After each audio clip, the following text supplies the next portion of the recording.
Hi, Stuart here. I'm a psychotherapist back with another reaction. Today we have a song called Trauma by Ekoh, and I think that's how you pronounce it. This was requested by Jenn, who very kindly supported the channel by buying me a coffee. Okay, so let's give this a watch.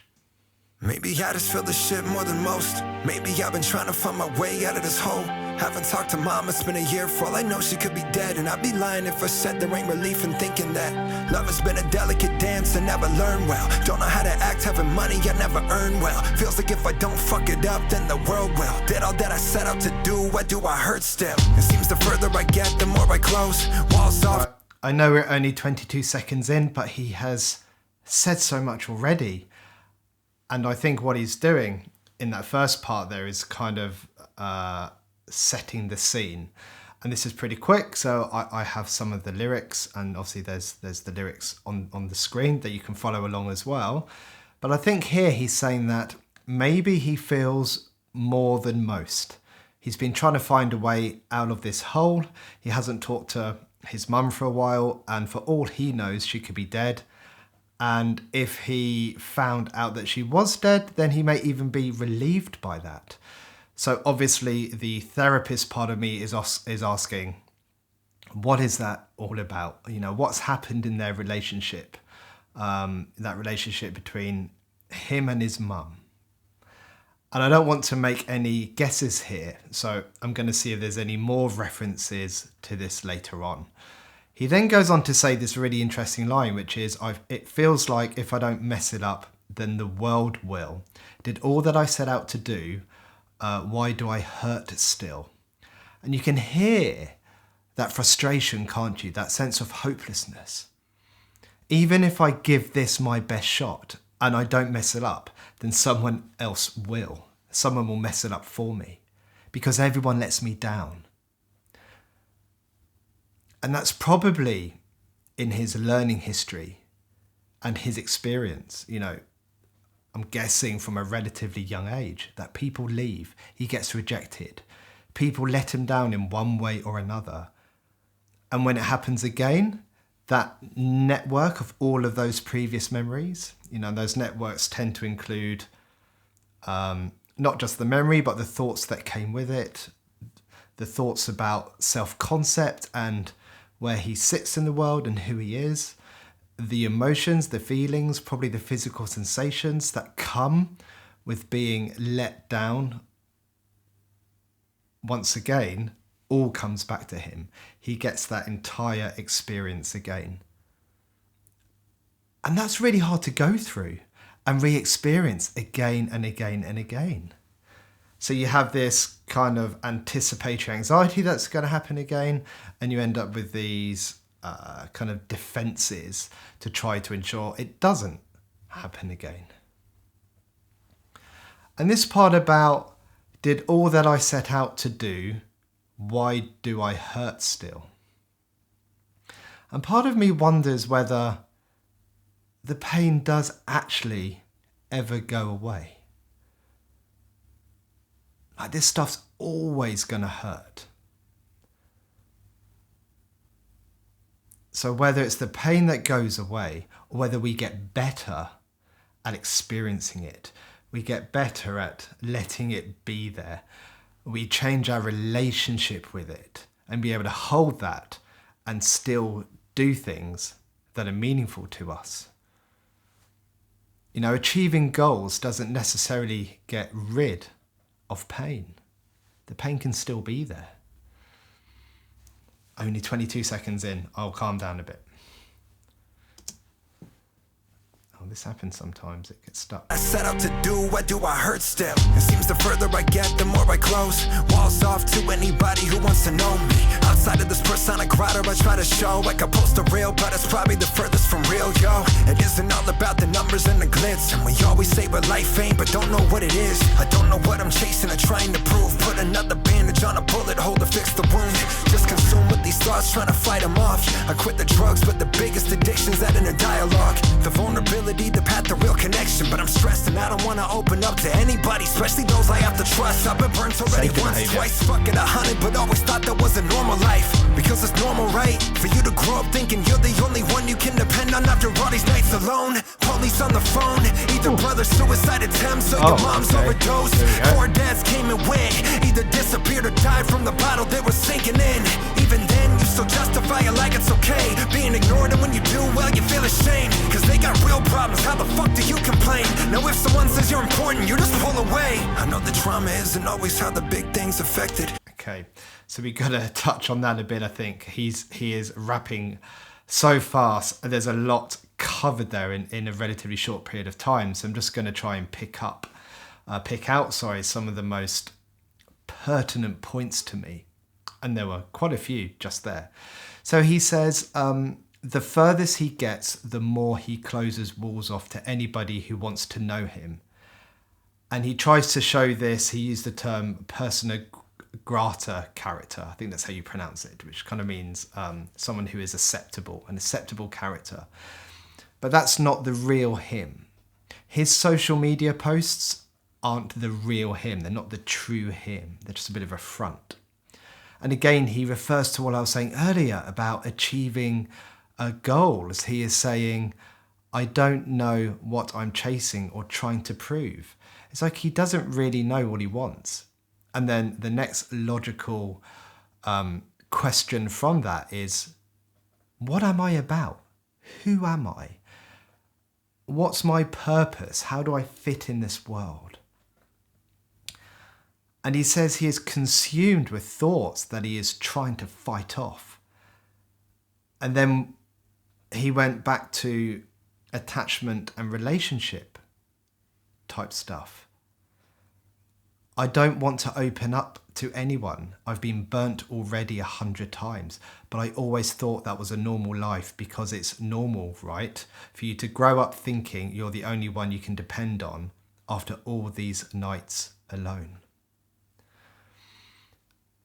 And it's not for me to say what is normal or not, as I'm not sure how helpful those sort of comparisons are using that specific language.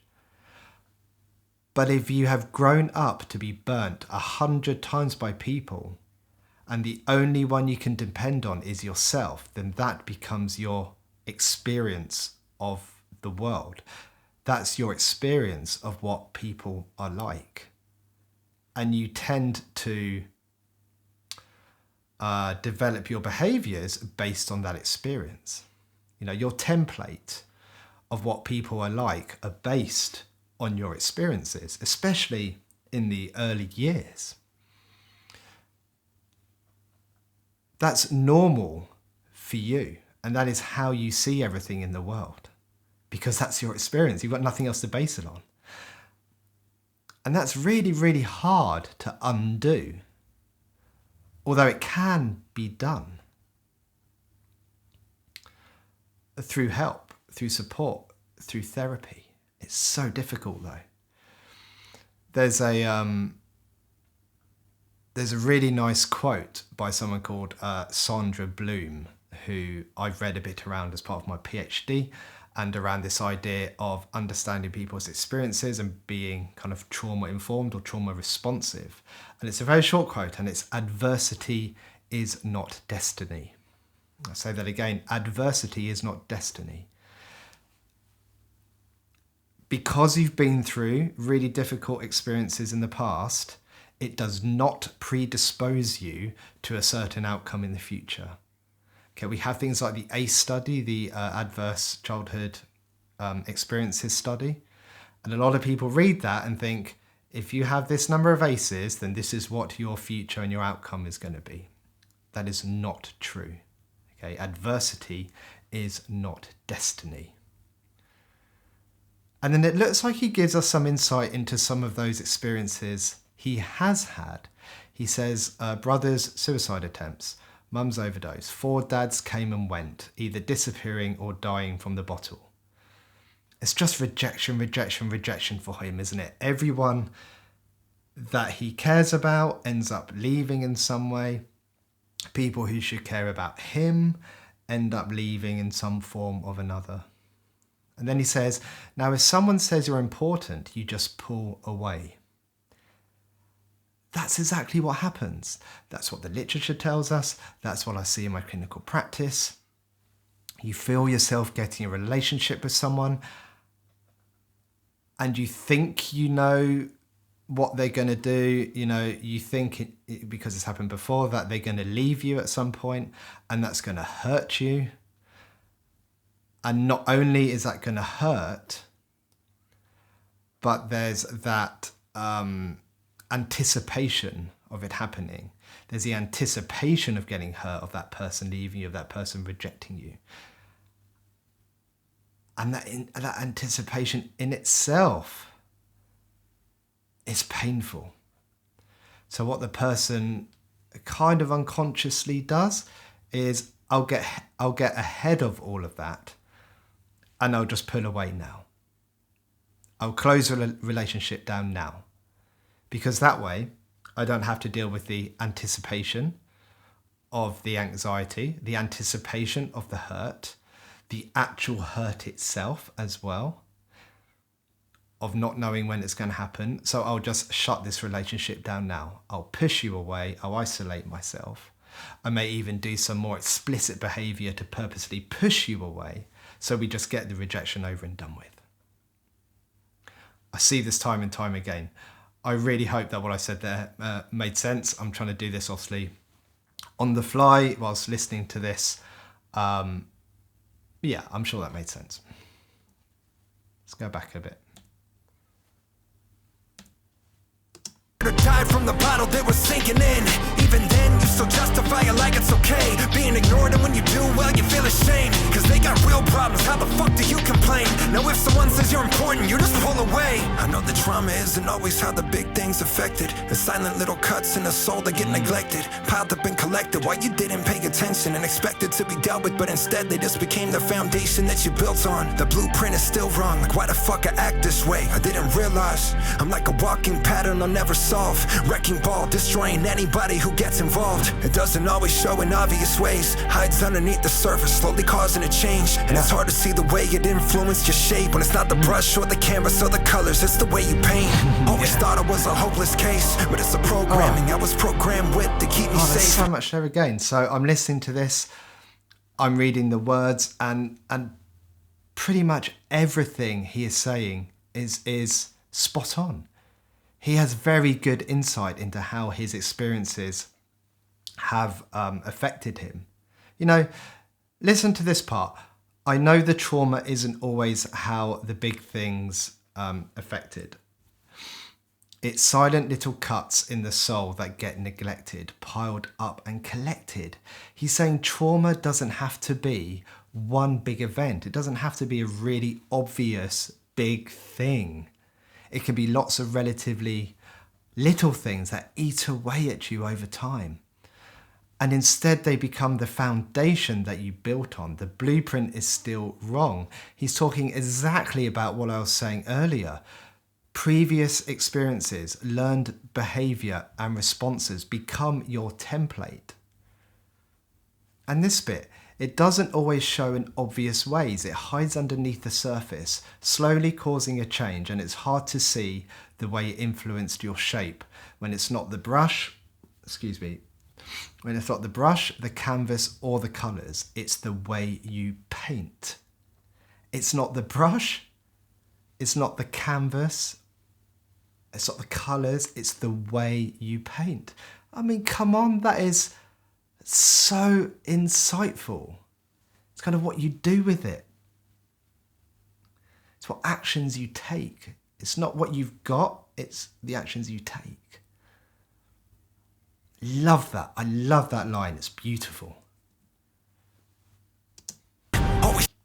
The way it influenced your shape, when it's not the brush or the canvas or the colors, it's the way you paint.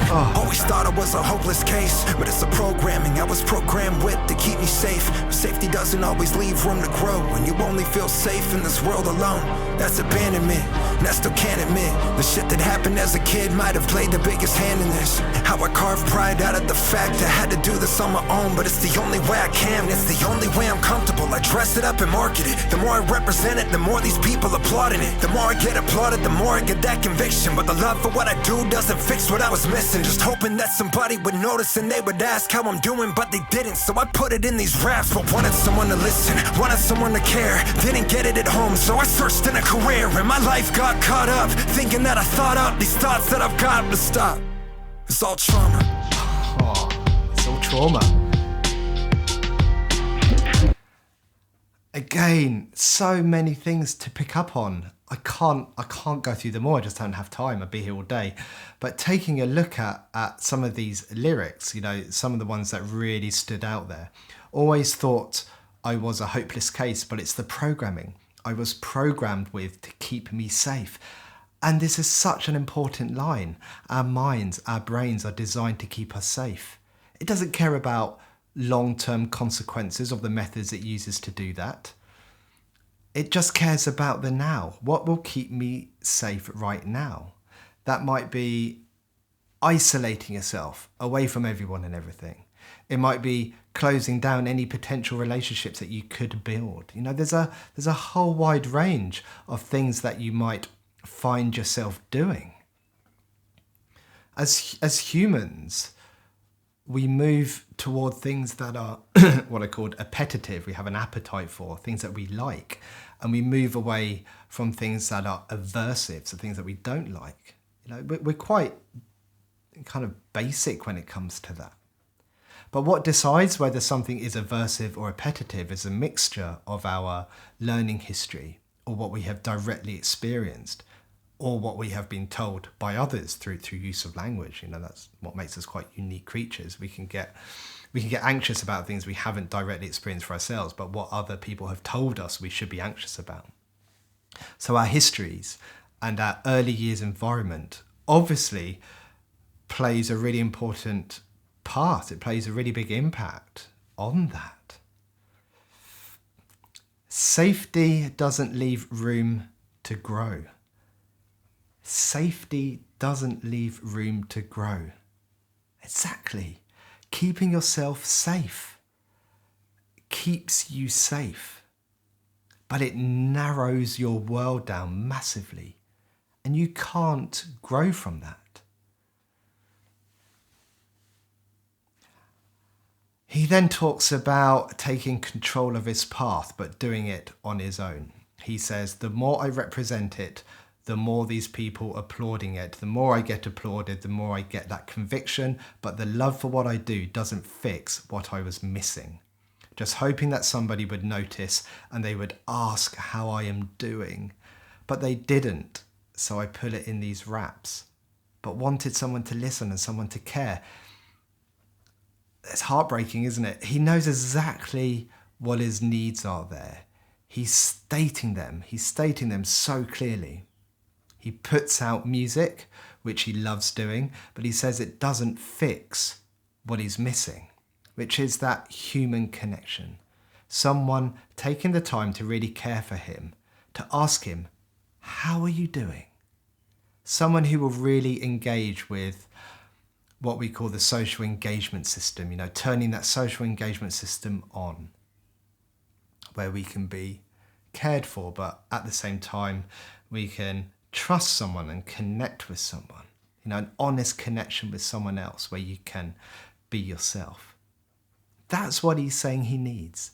That is his unmet need, and why, despite doing something that he loves, he still doesn't feel fulfilled. Maybe he feels a little hollow. Right. Just under a minute left. Let's go back to this bit. It's all trauma, and then we'll finish this off. Someone to listen, wanted someone to care. Didn't get it at home, so I searched in a career. And my life got caught up, thinking that I thought up these thoughts that I've got to stop. It's all trauma.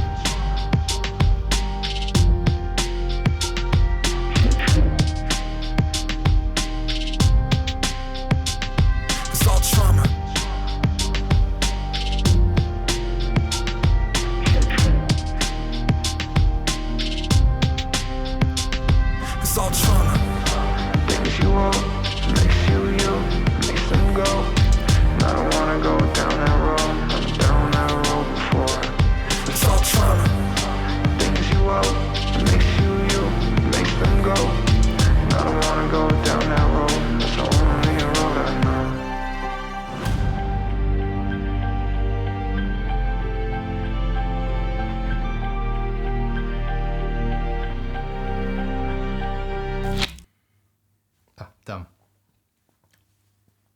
fantastic. Pretty much sums up, I mean, every line that he wrote and he rapped, and I think that was done in one take. It's called One Take Video. Just sums up what I know about trauma, what I've read in the literature, what I've heard from clients. He has been in therapy, clearly from what he is saying and the connections he is making and what he has learned about himself. This was such a good performance. I love these kind of tracks. I mean, obviously I don't like the fact that people have experienced this in order to be able to make these tracks and talk about it. I'd rather people didn't experience that.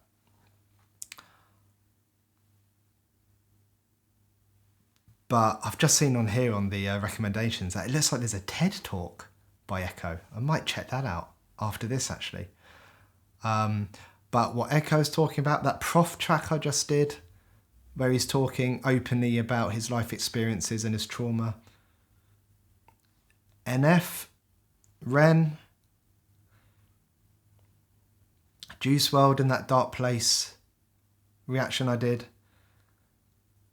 I really admire the vulnerable position that these artists are putting themselves in and sharing that message with us, sharing these messages of hope, sharing messages of you can get through this, you can find some kind of meaning in life despite what has happened to you. Fantastic. Jen, thank you very much for for supporting the channel and the recommendation. Love this track, fantastic choice. Viewers, subscribers, let me know if you want to see more of Ekoh. I really hope I've been pronouncing that right throughout this video. Apologies if I haven't. Correct me in the comments, and if I do another Ekoh track, then I'll make sure I get it right. Thank you for watching, everyone. Thank you for supporting the channel. Thank you for leaving a like, subscribing if you like this kind of content. That's it for me. Take care. Goodbye.